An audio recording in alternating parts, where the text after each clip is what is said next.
Hello, one and all, and welcome back to an Ice Queendom discussion. I'm your only mate, and with me, as always, is... MaxN'Mate Trades, staring at a still image of a very blurry Weiss in her pajamas, feeling pretty good about life. And you also, in your words, don't sound like you're speaking through a tin can at the bottom of the ocean. Yeah, sorry about that, but, it's my fault as well. You should have said something. You should have said that I sounded so bad. Yeah, well, it didn't sound bad when we were actually recording. Well, either way, it's my bad for not double-checking my settings, and it's your bad for not telling me that it was as bad as it was. Well, whatever. Point is, we fixed it. It's good now. Yeah, well, it's probably because, because before we do these, we usually, chat for a while just about whatever nonsense. Yeah, you just got used to it. Yeah. So that could be what it was. I don't know. Who knows? Yeah. I'd also like to point out, in my setting, I have my input down at 70 and I have yours at 110. Yeah, I'm just quieter for some reason. I don't know. Probably some sort of setting with my microphone. I never mess with the settings with it because I don't want to break it. I mean, that's fair. Anyway, this episode isn't going to be mildly depressing at all. Yeah, it's going to be very depressing. Yeah, although, as you mentioned, we start with, Weiss and RWBY in their pajamas. Yes, and you know what? It's always a good day when you see that. Of course, there's also the thorns everywhere, so, you should probably be able to figure out exactly what this is all about before it's really even begun. Mm-hmm. But there is some interpretation that you could make about this exact scene. Which a lot of people have made. I saw this, all over the place when the sub was a thing. Where are you going with this? I thought we were going into...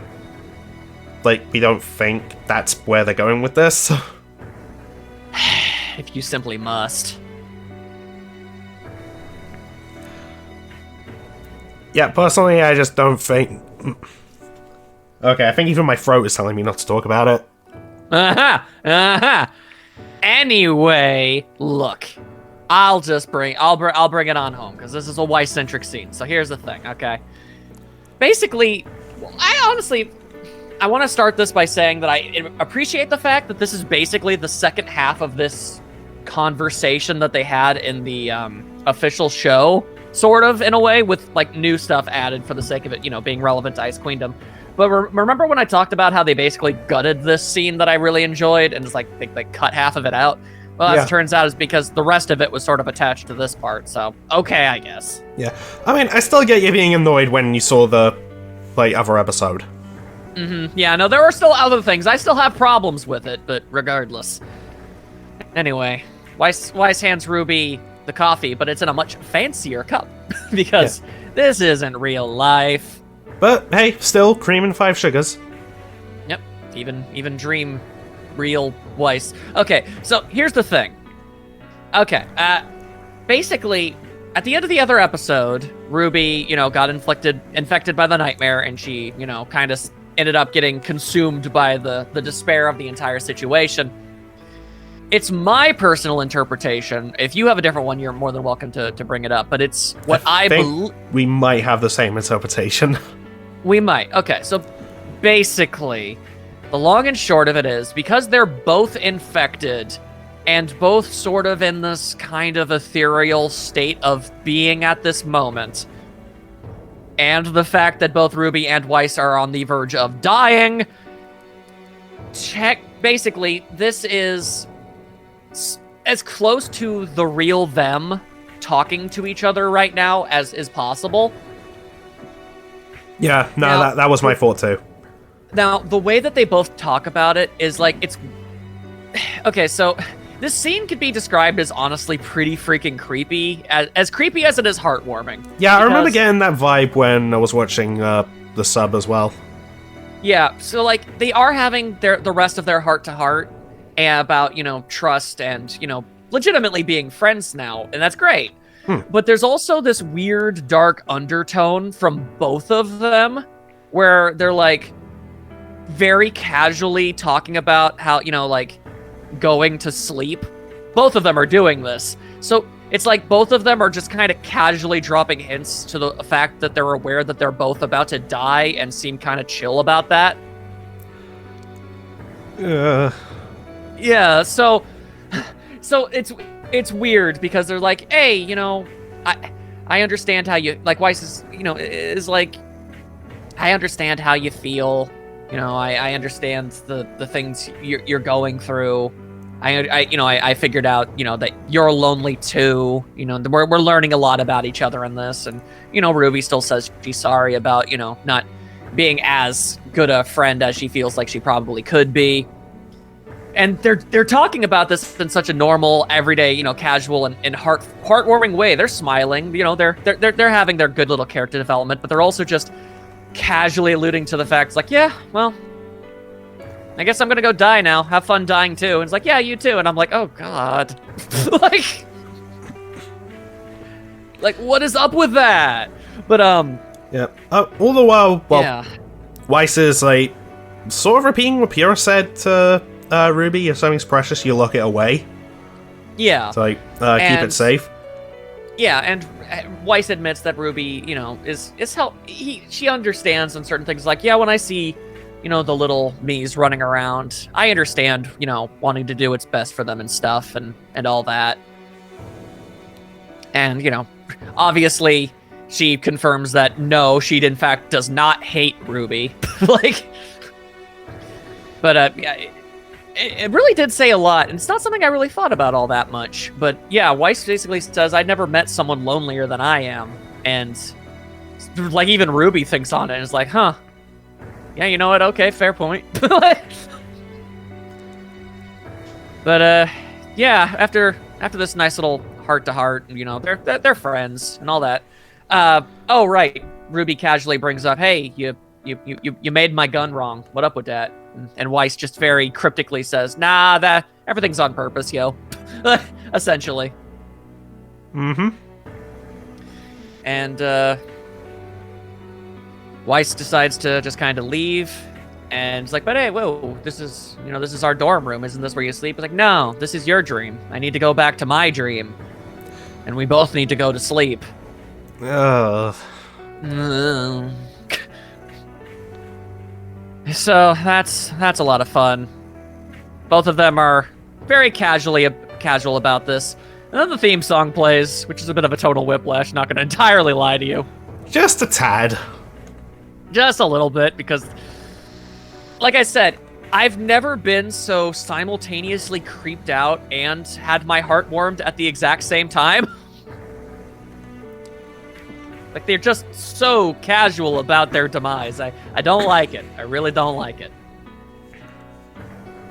Nor do I, but anyway. Thankfully, we know, like, that's not gonna be a thing with the virtue of this taking place between the first 2 volumes.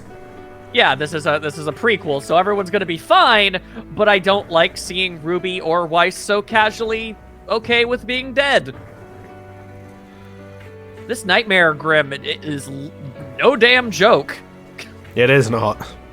Like, even people as strong, like, mentally and physically as Weiss and Ruby are just, like, getting absolutely worn down by it, and it is the worst. That's what makes these things dangerous. Indeed. So, we get past the theme song, and now we're looking back at the train, and I'm just... And John's all like, hey, yo, Ruby, stop that. Stop being dying. And look at all them tiny Weisses. They're so concerned. Gotta love the tiny Weisses. Yeah. But then freaking Vine starts shooting at a Ruby's arm. And she starts freezing. Yeah, so, you know, that's not good. And I'm going to be honest with you. I didn't really know how they were going to help Ruby out of this situation, but dang, man, if it ain't clever. Yeah, because silly Pyrrha walks over to Jean and is all, hey, try that. I mean, she doesn't talk, but she just looks at it. Yeah, just like, hey, remember the grim repelling sword? That's a thing.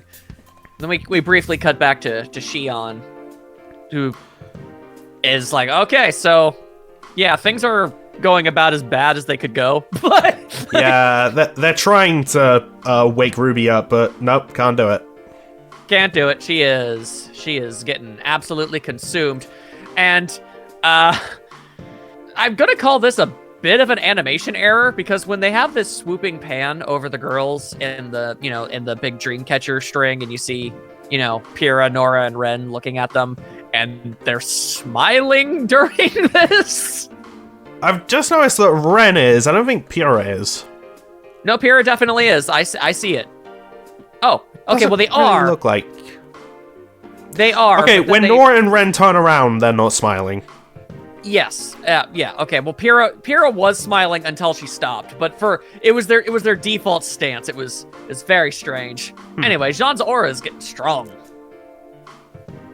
Yeah, because in the dream, all the silly Weisses are cheering on Jean as he's climbing up towards the sword with a stack of boxes. Yeah. Okay. So I'm just going to very briefly, casually lay down the fact that this is probably one of the single most adorable things that my brain can even comprehend. Oh my god, they are so cute! They're just their little cheer section. I just love it so much. But anyway, so as to not focus on that forever, Jean tries to get Ruby all up into that sword to get that grim all out of her, and gosh darn it, it works. And notices that something in her pocket starts glowing. Something in her pocket starts glowing? What you talking about? When there's that split screen. Hang on. Oh yeah. What's that? Well, we'll get to that. We see her in the nightmare, the thorns start disappearing, and she wakes up. Yeah, she's not going to let herself die. Woo! And I feel like it actually says a lot that, the first thing that RWBY does is call out to Weiss to not do what she said she's about to go do, which I feel helps validate my theory that it's the Grimm. It basically wears them down and puts them into a different state of mind. It's kind of like the apathy, but like slower and probably maybe I guess a little less. I'm not sure if this is less or more horrifying in concept. Yeah. To be honest, like, with how much there is, I don't think that's really a theory anymore. I think that's just how it is. I like the idea that I'm not wrong. Anyway, the point is RWBY basically snaps at him and is like, hey, wait, no, don't die. That's bad. Also, can we talk about how frequently girls land on top of Sean? Let's see, there's Weiss in Volume 1, there's RWBY here, there's Silly Pyrrha. There was Silly Pyrrha. The other I'm just episode. saying, just those three alone is like, interesting theme. I don't recall any others. I don't either, but if there is any, I swear. Oh. Was it the coin that was glowing? Yeah. Why was the coin glowing? Oh, because it woke her up. Why do that? Oh. Yeah, well, woke her up from her dream. But I get it. Okay, I admit I missed that. I didn't get that when I saw this. Yeah, and so that actually I completely did not even realize. Okay, cool. Also keep in mind that was RWBY's last. Cool. Yeah, RWBY doesn't have any coins anymore, so that's a bit of a problem. Yeah. But so Xion still has some aura left, so it's not quite done yet. Yeah, but they're still in danger. Osmond asks what John's semblance is, and they obviously say that we don't know what it is because he hasn't figured it out yet. I know that Osmond wouldn't have any way whatsoever of knowing what it is because it doesn't exist yet, but it's still very interesting to me that he's like, yeah, sure, come on into my school. You can learn from here. Yo, what, you don't have an aura or semblance yet? Whatever, you don't need those. Like, what? But hey, what are you gonna do? I don't know, maybe Osmond's semblance is that he can see semblances. And he saw what Jean's was.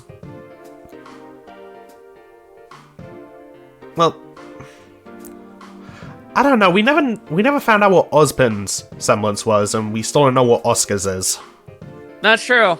So, I don't know. I'm sure it'll come up when it's the most dramatically convenient. Oh boy, this scene. Do I have to? Yeah. Okay. Before we get to that, I just want to call out just the direction of this little bit. Okay, sure. When Ozpin says, "Oh, sometimes battles can awaken abilities, and the power's hidden deep within us," as the camera shows RWBY. Yeah. Wow. Subtle.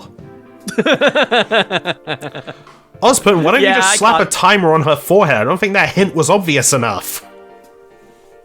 Legitimate question. If RWBY was able to activate her silver eyes at this point in the story, could she have just done that to flush the Grim out of Weiss without going into the dream? Huh. Maybe. I was just throwing that. I didn't think about that until just this moment. Like, she doesn't know that at this point in the story, she has no idea that's even a thing, so I'm not saying that it has to... I'm not calling it like a plot hole or anything like that. It's just something I just immediately thought of. Was like, would that have been a shortcut in this whole situation? I mean, it might have been. Anyway, I guess I need to talk about this, don't I? Yeah. Oh, boy. Okay.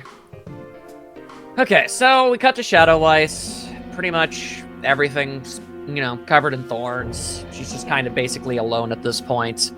Not really even the apparitions of her family are doing a whole lot of anything anymore. Everything is just frozen. Yeah, she ponders to herself if RWBY is, quote-unquote, asleep yet. And she basically comes to the conclusion that she probably might be at this point. She wonders if Yang and Blake are too. She seems pretty confident, at least enough, that they probably are at this point. And then she starts singing Mirror, Mirror.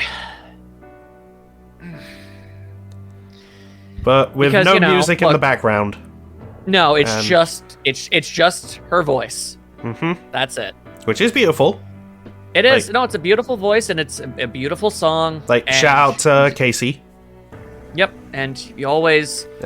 Yeah, this is something I'll never forget. Gotta appreciate that. What's that? Because I've been with RWBY, day one, and when I found out, how old Casey was, when doing, Red Light Roses, she was 14 when the series started. Yeah. So, okay. It's extraordinarily important to point out that she was good then, but she has gotten even better since. This is an incredibly, really amazing rendition of the song. But, hey, if you're not good with subtlety or nuance, man, is this song going to, with the accompanying visuals of Shadow Weiss being parallel to her normal self, and the silly Weisses basically kind of merging with it, I feel like it really kind of gets the point across as to just Weiss's inner turmoil, especially at this point in her story. And you take on the context of what she said before she started singing about whether or not RWBY, Blake, and Yang have gone to sleep. And then, she starts singing about, being alone, having a heart that's turned to stone.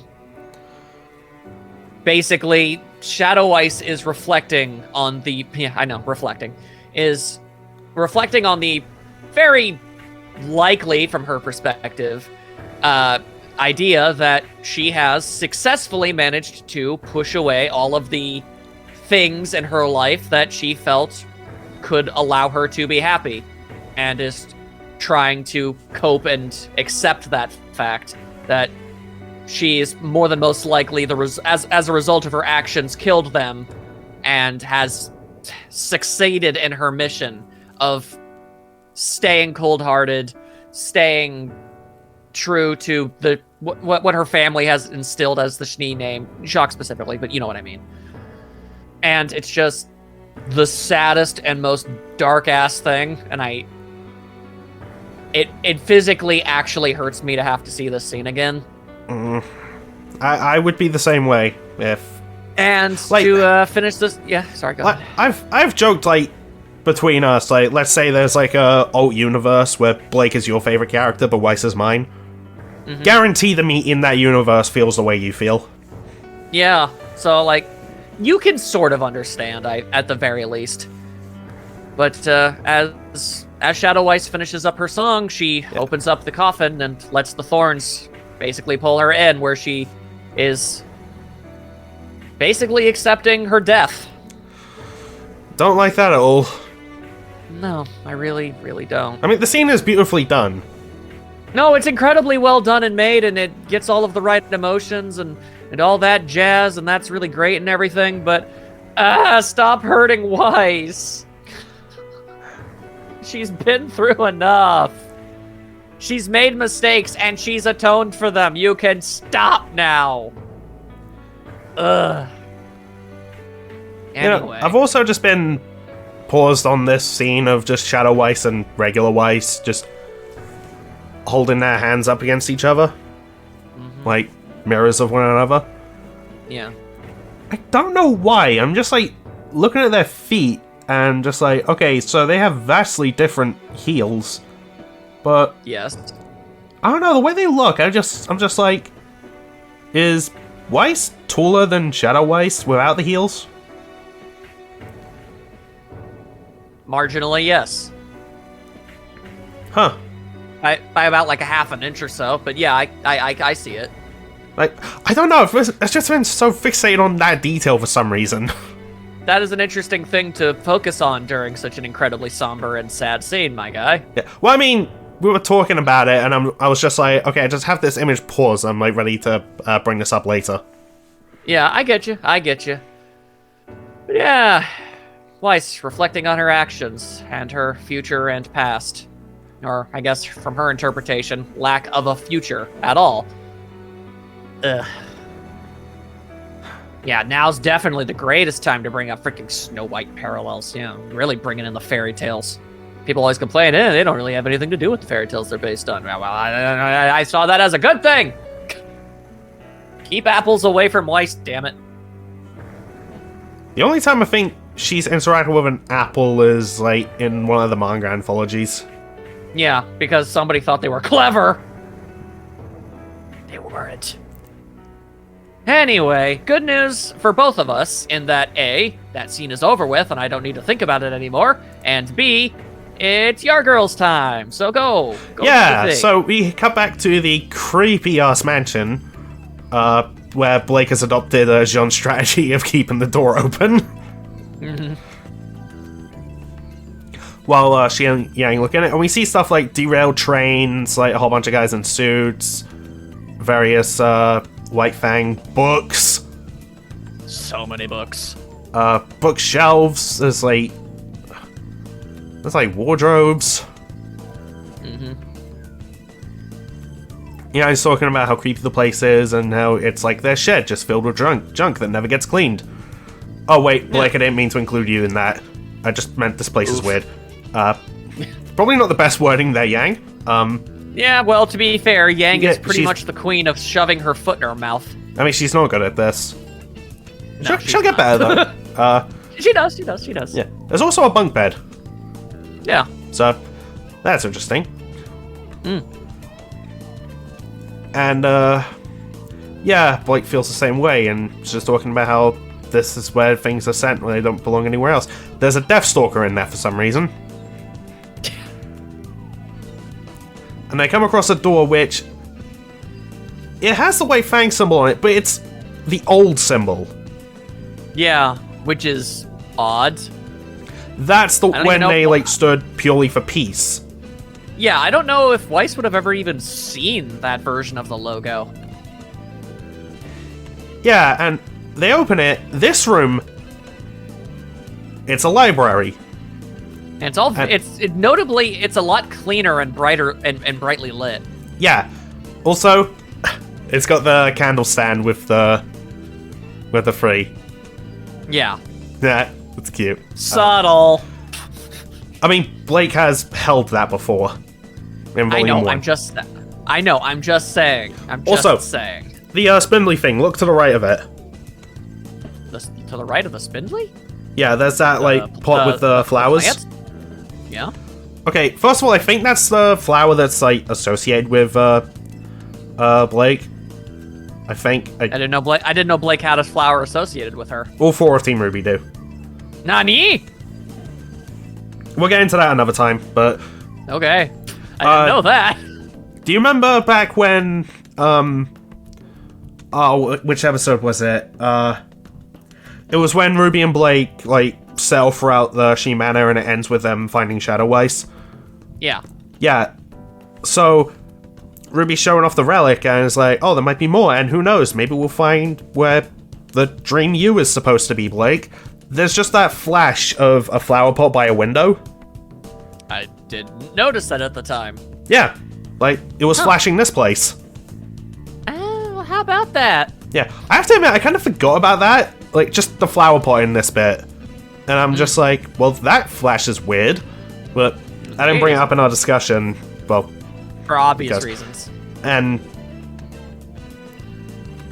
yeah, I realized that, and I'm just like, oh, that's really awesome. Yeah. And amongst the books, we have The Man with Two Souls. Oh yeah. So, interesting reference. I'm not really relevant to anything, but I mean, it's neat that it's there. Yeah, and of course, in the spindly thing, we have the final relic. Yeah, please don't break it. Yeah, don't break this one. It's the last one left. So. Oh Lord. And Yang does a big smart and yoinks it out of there and just causes all sorts of chaos. Yeah. Well, at least she would have. Like, everything on the spindly thing starts turning around to show the White Fang symbol, and they hear noises outside. Because grim White Fang guys are walking around. Yeah. But Yang comments on how they're just calm. And Blake deduces it's because she's there. Although I kind of wish there was like a added conversation where Yang brings up, but wait, aren't they supposed to hate humans? Why aren't they mad I'm here? And Blake just goes, because you're with me. Or just like, I don't know. Yeah, I don't know where I was going with that, but... It's okay. I see where you were trying to go, but you just didn't have enough to connect the dots. It's alright. Not everything is going to end up going that way. Yang tries to show Blake that, yeah, this is just like the nightmare just trying to mess with us, right? And, you know, Blake brings up how the White Fang sees all humans as, like, dangerous and terrifying. But the opposite way, that's just how Weiss and people like her view Faunus. Yeah, so it's kind of a vicious cycle. Or a mirror of one another. I will karate chop you. Foreshadowing. How dare you point that out in a way that my stupid brain finally realized? Ugh. By the way, the moment when Yang says, that isn't how you feel anymore, right? It's just me, or does Yang look a bit more buff in this shot? Interesting thing to make note of, but sure, let's take a look. I don't know why. I can sort of see where you're coming from. It's just her upper body looks a bit more buff than in the previous shots. A little bit, yeah, a little bit, but you know, look, the way this animation style works is it occasionally has stuff like that happen. I don't hold. I mean, all anime does. Yeah. Yeah. So Yang's all, okay, we got a coin. Oh, we got a relic. Let's use a coin to get back. But Blake's all, yeah, let's not, because negative Weiss is just gonna stop us again. Yeah, just break the thing and everything will go terribly, so don't do that. That's stupid. And yeah, that's the last one, so if that one doesn't work... Oof. And Yang is all ornery about it. Yeah, and saying, like... Your twitches. Yeah, I like that. Yeah. But, you know, yeah, Blake so is once again being reasonable cat. And going, yeah, so we've gotten our ass whooped twice now. We probably need a better plan. Yeah. And Yang, and this is pre-character development Yang. She's all like, hey, but all I understand in life is going in head first. So why don't we just do that again? Because it's stupid. Well, what else are we supposed to do? Yeah, are we supposed to sit around and just hope we become allergic to the Grim and sneak around like Jean? And By the way, there's just a shot where it's just like all up in Blake's butt. Not complaining, but It's to show the tail, you absolute cadonkus. so not complaining. Also, I just noticed there's a spelling error in the subtitles. Nani? At least on my end, it's when Blake says, "I'm telling you, brute force isn't gonna work." There's just an extra U on the end of like telling. Oh yeah, no, I'm telling you. Ooh. Damn closed caption writers, get it together. Yeah. Alright, so this back and forth gives Blake an idea. As for what that is, we'll never know. Anyway, we cut back to We'll Ruby and the never know. others. That's the last time they show up in the entire show. Whatever happened to them, we'll never know. Ruby's just scouting the area with a sniper, and she spots Whitley. Which is just a very clever use of a sniper rifle. Yeah, she spots Whitley. He's napping. I'm gonna sound awful for this, but this is pre-development Whitley. So this is the dream version, so if something happens to him in here, it's not gonna affect him in the real world. Duh. You wanted Ruby to shoot him. I was just thinking, shoot him! Take the shot! Shoot him! Wow. Especially after all we've learned about Whitley. Y'all a messed up man. Oh, this is Whitley in the dream. Like, if Ruby shot him, nothing's gonna happen. Why would Ruby shoot him? What benefit is there to doing that? If anything, it would just alert them. I mean, okay, yeah. It would be a very dumb idea. I was just thinking because he constantly, like, flies around, like, delivers info to Weiss, so... Yeah, I get it, but still. Get rid of him, there goes that. Yeah. Regardless, Ruby is still pontificating. Why is my weapon all wonky? Why did that... What was that all about? What was Weiss trying to tell Ruby? As John tries to open doors. He can't. Because thorns. Strong-ass vines. Don't like seeing frozen tiny Weisses. That's the worst. Yeah, I don't like that either. And there's the one that almost got through the door. Yeah, that one's the worst one. Yeah. What was the point of showing us this? Disco stun. Monsters. Absolute Disco monsters. stun. They really are. Anywho, it's time to formulate a plan. Yeah, I'm also John just kind of waiting for suggests, these scenes to play out. Yeah, me too. Jean is, suggests finding Yang and Blake, but you can't really because they're basically out of coins. Yeah. Well, they say Jean says they used up almost all their coins. Yeah. I think at the very bare minimum, Jean has used 2. Yeah, I want to say so. Because he called Shion, he used the door to try and get away from the nightmare. Okay, if he used the coin to get to Ruby... Then he would have 1. No, then he'd have none. That would have been all 3. For some reason I thought they started with 4, not 3. Okay, so... Let's say Ruby used 1 to get back. Yeah. Well, we know Ruby doesn't have any left. Yeah, Ruby doesn't have any left, so... At the very bare minimum, I know Jean might have 1 left. Yeah. I know at the very bare minimum, Blake has at least 1. I don't quite remember how many Yang has. Yeah. To be honest, I just lost track and was just like... I'm just gonna let this play out. They're gonna end up with 1 coin left anyway. Yeah, that's just, for drama's sake and all that. Yeah. So, Jean is being a fairly reasonable individual about this whole thing, about what is actually feasible for them to accomplish and what very much is not. Ruby's just like, well, we just gotta come up with an even better plan. And you know what that plan is gonna involve? Trains. Drive this train.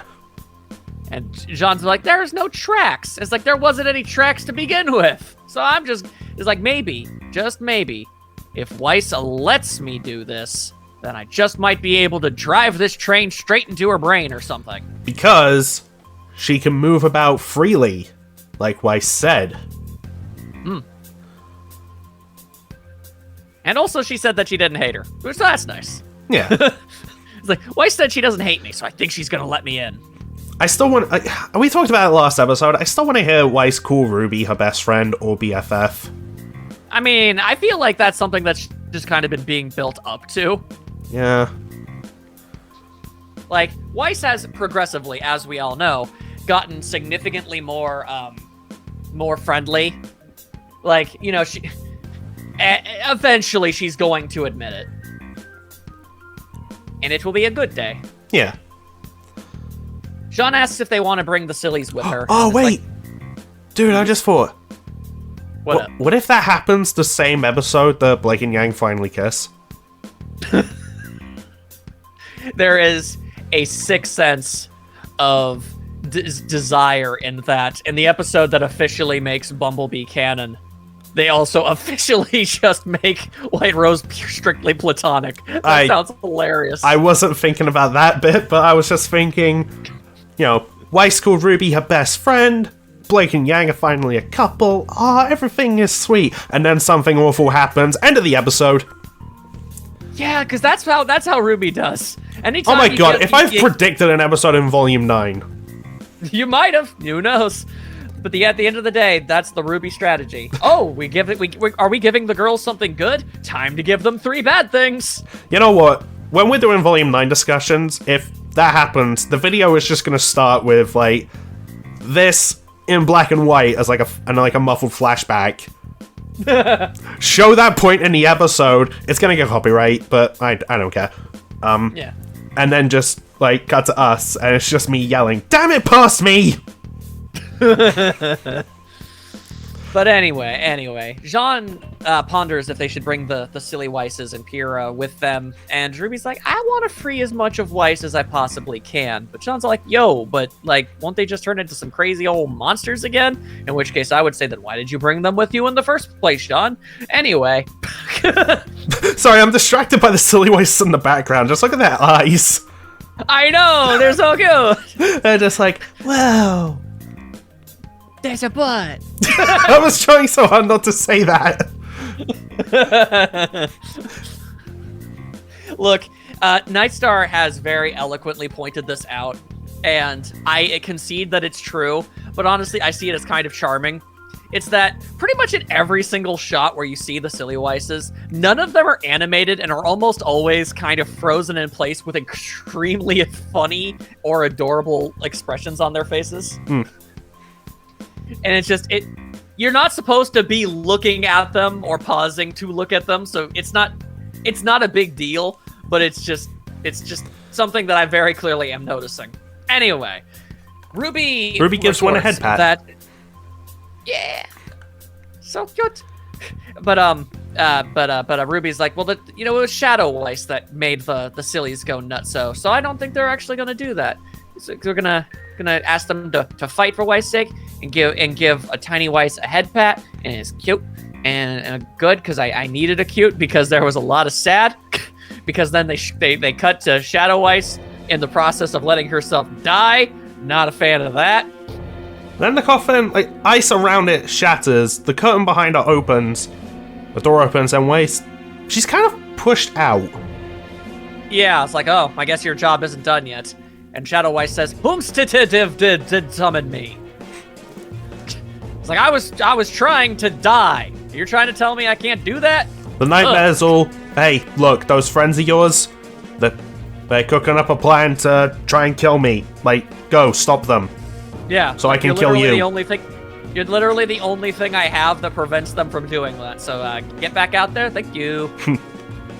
And then they activate the train. Yeah, because fun fact about this train, right now, it's the Save Weiss Express and it has no brakes. Indeed. Okay, calm down, you. Sorry, I've been waiting to make that joke. Calm down, you massive Cadorcus.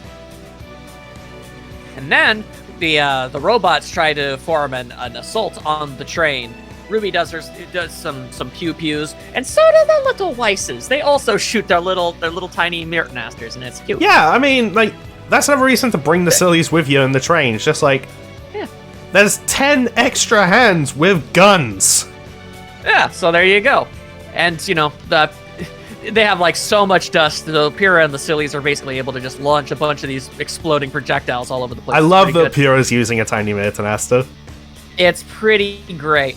Also, I'm So going to specific... That does mean one Silly Weiss just doesn't have her Mirtnaster. No, she just had a spare. Or that, yeah. But, hang on. I'm going to try my absolute best to get this screen grab. Because there's speaking of silly Weisses and expressions, one of them makes one that I absolutely need to call attention to. Okay, there we go. I just got to the part where Pyrrha fires a shot and she just disintegrates one of the robots. Yeah, those things got some pretty Damn! strong kick to them. Yeah, it's got some kick. Okay, so if I could just time this slightly better. Come on. Okay, let's see. Did I get the face? I might have got the face. Nah! It's too much off screen. One more try before we continue. Sorry, this is important to me. And...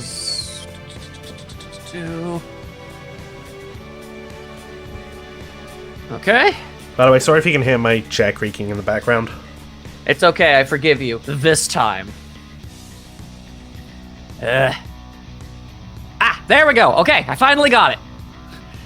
So basically, Big Nicholas is obviously going absolutely crazy style. With a big hand. With his big hand. It's true. Let's see here. There we go. Okay. I just got what I was looking for. And everyone gets jostled about. And... basically, a bunch of the silly Weisses kind of get jostled about, and one of them makes a face as they fall over, and as much as I don't like them falling over, the face is still funny. So, there you go. Sent it over to you. Oh, you're talking about the one on the floor? Yeah. She's literally making, like, that emoticon face of just... Okay, the one that's like holding onto the box, is it just me or does her face look like I am so fed up with this? Yeah, no, it absolutely does. It's like, this is not the day that I was planning on having. I was gonna go to the carnival, I was gonna get candy, it was gonna be great. Now I'm fighting for my life. Alright, so I'm currently paused at 1831. Yes, the face that Pyrrha has, like, when she's just, like, holding onto something, and the silly way she's holding onto. Oh my god! It's so adorable! And I haven't seen... Pyrrha's got this, like, serious face, like, I will protect you! I will protect the babby! And then, oh, that is extra cute. Oh my god. I'm saving all of these screen grabs, and you are absolutely using them. Absolutely. These are incredible things, and the more cute Weiss, the better, I say. Anyway, things aren't going so great because that train is getting itself knocked around pretty triumphantly because Shadow Weiss has managed to make it stop. Mm-hmm. Turns out... And then Big Nicholas has his big arms crossed. He does. He really does. So, just very casually, this was a comment on one of my videos. But, basically, throughout the series, counting all media, Team RWBY has had 4 bad experiences on trains. Yeah. Oh, Blake, I think I saw that comment as well. Blake has had 5. Yeah. So, maybe these girls should stop getting on trains. Probably a good idea. Okay, so again, because I want to keep injecting as much levity as I possibly can into this situation, basically, after Shadow Weiss stops the train, she creates this this sort of ice platform in order to, I guess, get more on eye level or something. I don't know. But you want to know the very thing that I thought of? This meme image. when you consider how short Weiss typically is, her 4'11" self, like she just creates this little ice platform so she can be taller. I don't know. Something about that is really funny to me. Anyway, Shadow Weiss is rip-roaring pissed and is ready to do some murdering. I really did not realize just how long that jacket is. My goodness. Man, if next time I go to RTX, if someone is cosplaying this, like... That's gonna be dragging on the floor. Well, that in Texas heat. Like... Yeah, so... I would commend that person. Indeed. Some characters are easier to cosplay than others. Yeah. Depending Anyway, on where you Shadow are. Weiss so Shadow Weiss basically just kind of in no certain terms says, hey, you know what? I'm gonna murder your face. And Ruby's all like, the heck you is. So, you know, they have a very brief scuttle. The Jacques Gygas makes an attempt to fight with them, but the minis, the mini Cilius have decided to fight back, and it is good. And, so... Oh, yeah, we're getting up to one of, like, the scenes I hated the most when I was watching the sub. Oh, boy. Yeah, okay, so two of the Silly Weisses get shot. And they let out incredibly sad noises, and I don't like it, and they have very hurt faces, and you do not hurt the Sillies. You don't do that, they're too cute for this. However, it needs to be noted, they did not die. Yeah, like, that was... I see a lot of people bring this up. They did not die. As soon as the next shot, you can see one of them get back up. Yeah, also, I'm just gonna throw this out there. If they wanted to show those Silly Weisses died, there probably would have been a wound and or blood. Yeah. It was one of those shots where, like, the bullet just, like, bounces off, and they're like, ow, that hurt. Yeah, so, like, it was mean, and you don't bully them, you don't do that, but they're okay. Yeah. I also want to point out, just, like, I think the sound they make in the sub is even sadder. It is, admittedly, because yeah, but regardless of that, I appreciate that it was toned down. It's about, like, heartbreaking-wise to hear it, it's up there with a dog yelp. Yeah, like, I don't like it. When I heard it, I was just like, no! Yeah, don't do that. They're very cute, and they need to be taken care of. And speaking of being taken care of, man, the Jacques Gygas decides to rip the big fancy sword out of the train, so now the thorns are getting all up in there, and Big Nicholas is trying to make a swipe for it, and swipe for Ruby, but it misses, but it doesn't matter, because Shadow Weiss puts a glyph down and just yeets Ruby out of the way. Oh, it's a big mess. Yeah, things are not going well, but Ruby is determined. She is. She wants to save Weiss. Which is good. Unfortunately, yeah, Shadow Weiss ain't having any of it. Then yeah, she got a really good heroic second wind there, but Shadow Weiss was pretty... She basically over-the-shoulder shot her down. Also, did you notice that the thorns on her hand are coming back? Yeah, I did, yes. Don't like that at all. Shadow Weiss, please don't do that with your heels. That's also, not an okay thing to do. Also, that shot where Shadow Weiss shoots Ruby. Yes. Is it weird that they cut away from the impact and just show the camera pan down to Ruby on the floor? A little, I guess. Yeah. It's just, whenever you see a shot like that in anime where just like a blast is heading towards somebody and it zooms on their eye, it's usually met with an explosion. But here, no, they just cut above it and pan down to the aftermaths. Yeah, so basically, Shadow Weiss has Ruby exactly where she wants her. She's about to do the murder. Then the sky explodes. Yeah, okay. So I think I'm going to take over for this bit. As you said, sky starts cracking and explodes.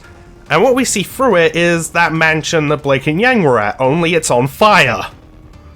Which, excuse me?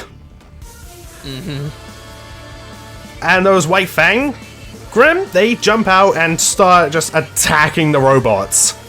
Which, okay, robots v White Fang, that's kind of cool. And this actually gets the Nightmare in the train to back off from Jean Pura and the Silly Weisses. And while Jean is like, what is happening? The door opens in the train, out flies Yang on her bike, and she has John's cape from before. I don't know where she got that. Maybe we'll get an explanation. We'll see later. She's just all, hello. He's like, hey, how's it going? And while Shadow Ice is, oh, hey, yo, what the White Fang doing here? Something else happens. Now, viewers, remember when I was teasing something is coming? It's here! We see someone else, 2 swords, and we can quite see it's a feminine figure. Dark hair and cat is. Leaps down and attacks Shadow Ice. And, okay, yeah, this is Blake. I also kind of want to call out people who thought this was Raven for some reason. It's like, people are dumb, but we're, you know. Okay, don't know how you got that. Yeah. And, okay, I need I guess the Grim Mask? I don't know. I need to sing her praises here. Because this first line and the way Aaron delivers it, daughter of the Schnee family, human or faunus, we're finally going to settle this once and for all. That gave me legitimate chills when I first heard it. Like, Aaron, if you're somehow like listening to this, I know you're probably not, but if you did, it would make my freaking year. Like, mad kudos. Like, fantastic job on that delivery. Yeah, it's like she's the one out of the... It's like she's the most professional voice actor of the Team RWBY actresses. And, you know, you can really tell that she's been working on that. And to you watching, if you're confused as to, like... You're probably thinking, like, with all this stuff that's happening, you're just like, what is going on? That's the end of the episode. Yeah. Well, I mean, we can very casually just kind of, you know, toss aside the fact that, yeah, no, this is Shadow Blake. Yeah.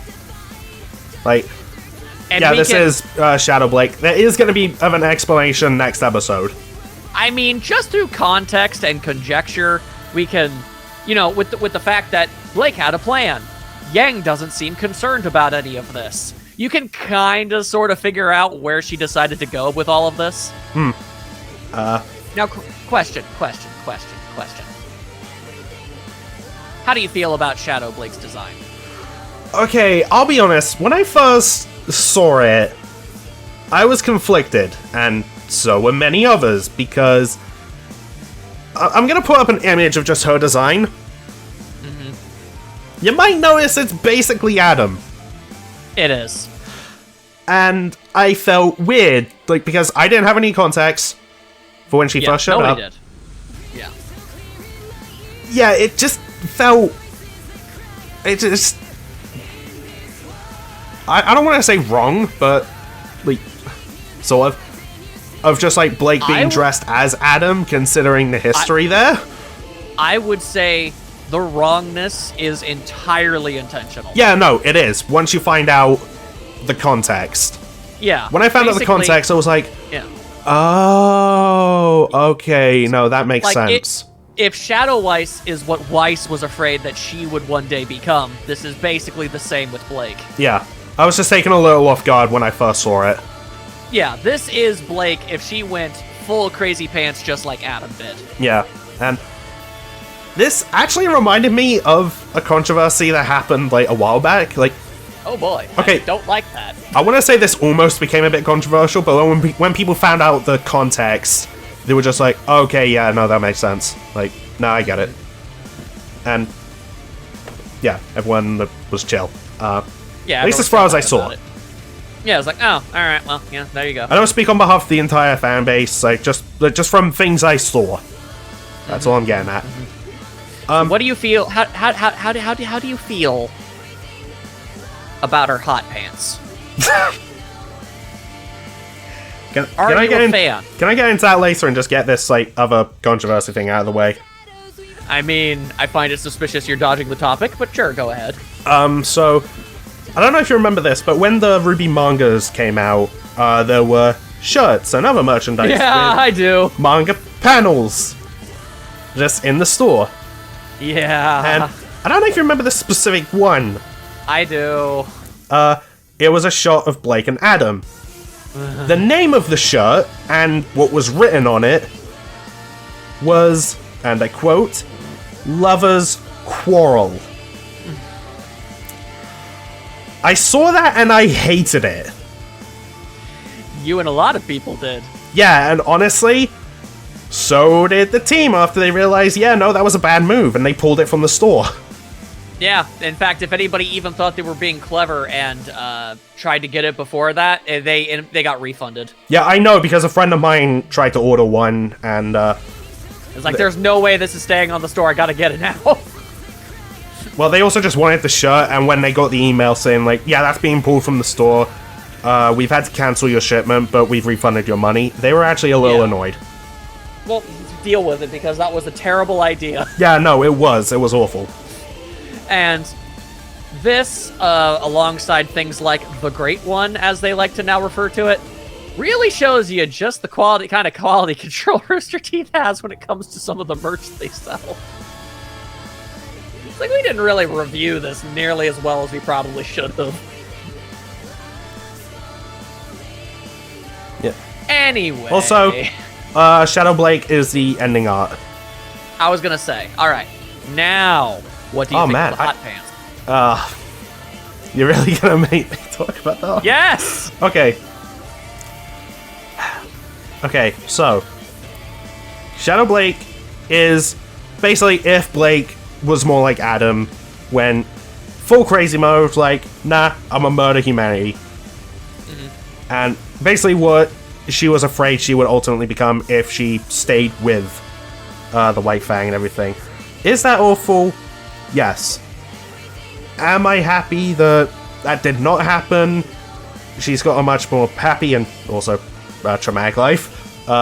Focusing on the happy stuff though, because she has her friends, has a family and everything. Absolutely.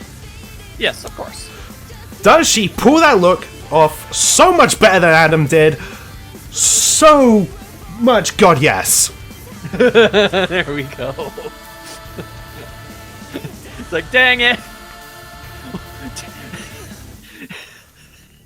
Look. Damn it, she made Adam's outfit look hot. I'm just gonna say it. This is basically the exact same thing that kind of happened with me when I saw basically, quote-unquote, evil Weiss. It was like, dang it, even when they turn evil, they're still hot. There is something wrong with us. There is. But hey, at least we admit it.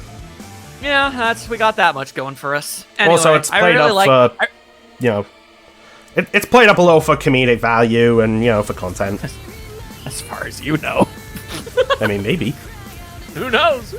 Oh, Anyway, also, did you notice that instead of a ribbon, Shadow Blake has chains? Yes. That's actually kind of cool. It's a pretty boss redesign of Gamble Shroud, I'm not gonna lie. Yeah. Also, I really like just, the heels. Oh yeah, no, just, those are really how they're, neat shoes. red and bladed. Yeah, like, if she kicked somebody, she'd, gash them open, it'd be nuts. Yeah, and regardless, I just want to say that I really do like this picture. A lot of these end of episode illustrations have been pretty fantastic. Oh yeah, they all are. But yeah, there so, you go. That's the episode. We've got 3 more. And throughout those, we are going to have. Do you remember when Blake fought Shadow Weiss and I said we're going to be calling back? Yep. Weiss versus Blake. Again, all Shadow style. Yep. And I'm also just going to admit this. So yeah, I know what's happening. For the rest of this, I'm trying my best not to spoil and say too much. Yeah.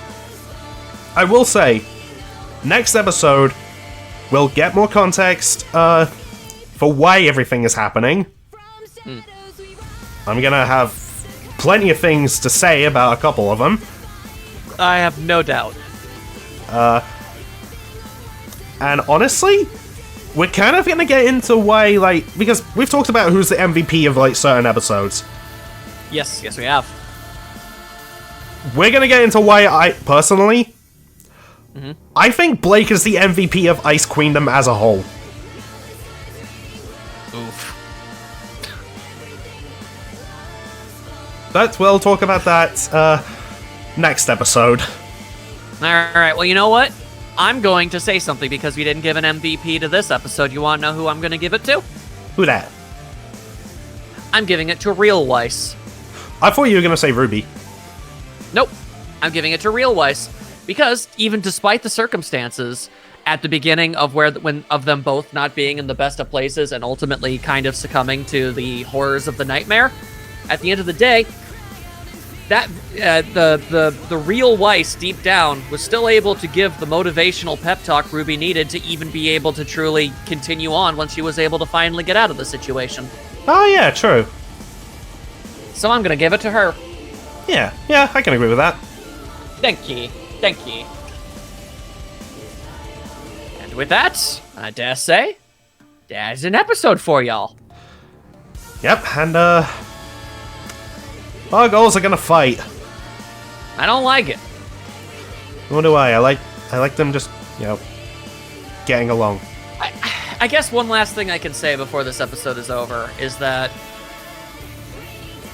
part of me appreciates the fact that, okay, so I've said this before, we never questioned Weiss's development as a character. It always felt organic and real and made sense as it progressed through the series.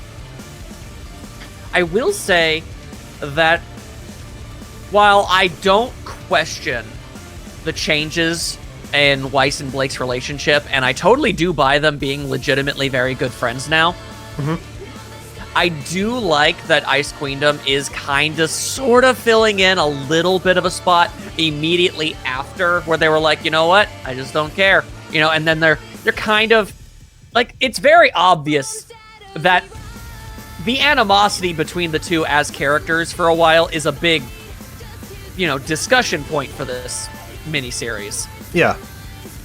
Like, it's at the end of the day, why Weiss and Blake, I would say the two main players.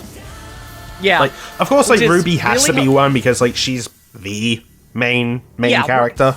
Now, Ruby is doing things, and she is important to the story, but at the end of the day, Weiss and Blake are the most important characters in this whole thing. And I guess we'll just kind of casually throw out the fact that, and also Yang is kind of there. Yeah, She's here because she has to be. honestly, kind of. Like, okay, she does do stuff, and, she does ultimately help Blake come up with this plan. Yeah. So, She's not doing nothing. Yeah. It's just, at the end of the day, this is an exploration and a further development on Weiss's relationship with Ruby and Blake, with very little to do with Yang. Yeah, which, I was gonna save this for the finale, but Yeah. if we got another season, I kind of would want it to be Yang-focused. Yeah, because then it would kind of all even out. It would also give normal Weiss some time to actually do stuff, which would be nice. It doesn't necessarily have to be, like, in Yang's, like, dream or anything, but honestly, you could make a whole thing about her and her issues with Raven. You totally could. Oh, there's potential. Yeah. Oh, especially because this was something a friend of mine told me. Originally in Volume 3, there was meant to be a Raven versus Team Juniper fight. Wow. Yeah. Like, although I think Volume 3 had to be, like, reworked because of, like, there's no way we can, like, include all of this, and this would just be too much. Like, Yeah, I get you. I believe so. So, that could be a way of sneaking that back in. True. That could be cool. True enough. But alright then, there you go. That's pretty much every single conceivable thought we could have possibly had about anything that happened in this, and a few things that didn't. We'll see you in the next one. There is no joke. Weiss pajamas. Why do I like Shadow Blake? I don't know. You're a dork.